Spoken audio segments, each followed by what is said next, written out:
How are we doing, everybody? This is AJ Torres, the Colin Strikes, courtesy of Undrafted Sports, and we got a big announcement coming. I did not see this coming, but we know that the schedule is tough. It is not going to be a good August for the New York Mets. We knew this.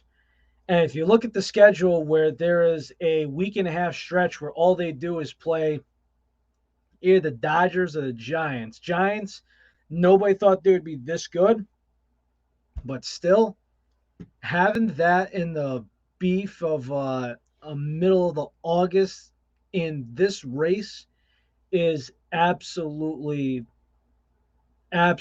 painful for the Mets and the fans. But to make matters worse, now I did have the Phillies in the loser category for the trade deadline. Simply because if you looked at how many pieces the Braves had added, and then if you look at what the Mets did not do. Listen, I was a fan of Rich Hill coming into town. I was good for Javi Baez coming in, even though I thought there would be a better location for him. If you look at everything that's going on with the Mets, still a lot of injuries, not knowing what some of their starting pitchers are, and it's just the offense. Conforto is still batting around the Mendoza line. If you look at this lineup top to bottom, it's just not doing great.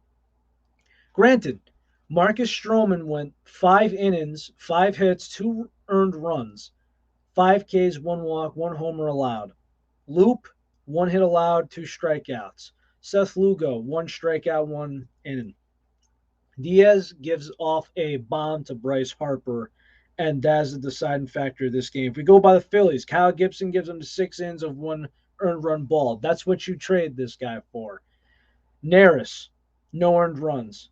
Bradley, no earned runs. Ian Kennedy, a save for the Phillies.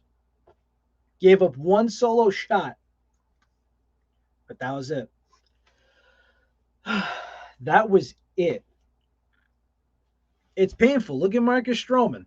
His record is 7-11, but his ERA is under 3. It's 2.83. Painful. Loop.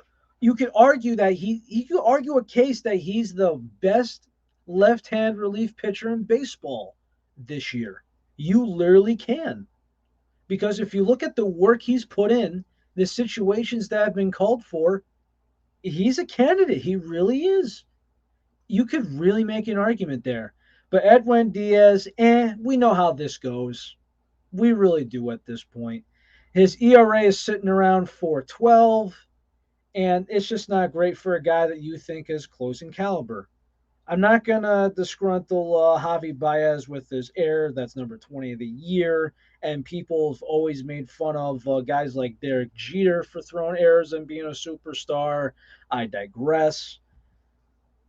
But if we look at this New York Mets team, it is battered down. It is not hidden.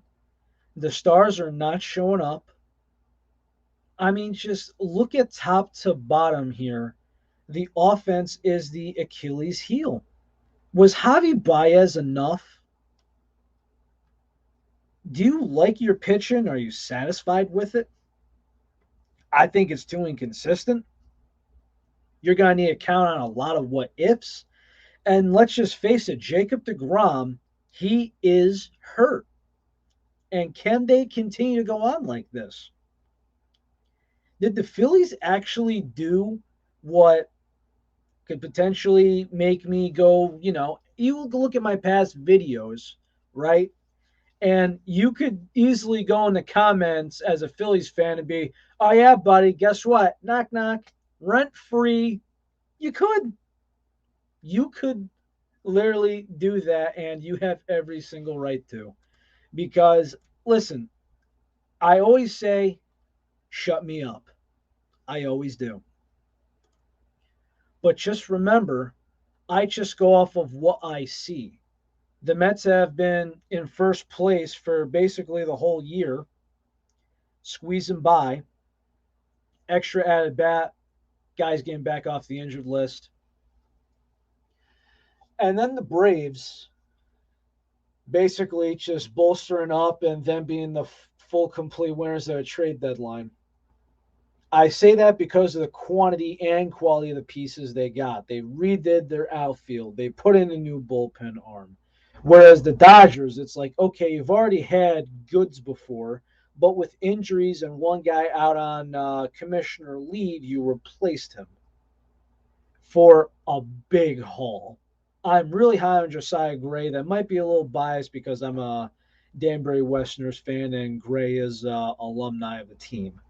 Danbury Westerners, look it up. It's just absolutely crazy. And this actually might be the start of the Mets' downfall. Because if you just look at this Mets schedule, yeah, 56 and 53, they used to have the same record as the New York Yankees. But if you look at what happened in Miami, then you go to the Phillies. And then, let's see, let's look this up. Today's the 6th. What we got going on for the Mets schedule? Wrong button. Okay. Let's see.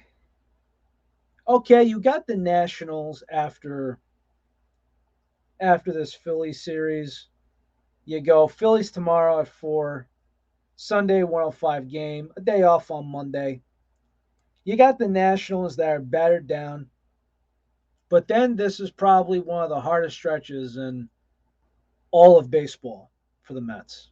Just this is the hardest schedule for anybody. At least to me. 13th all the way to the 22nd. You got the Dodgers for 3 days. Okay? At home. Then you go on the road at Giants, 16th, 17th, 18th, and the 19th all the way to the 22nd at Dodgers. Then in another off day. Okay, fine. But hey, what's the worst that could happen?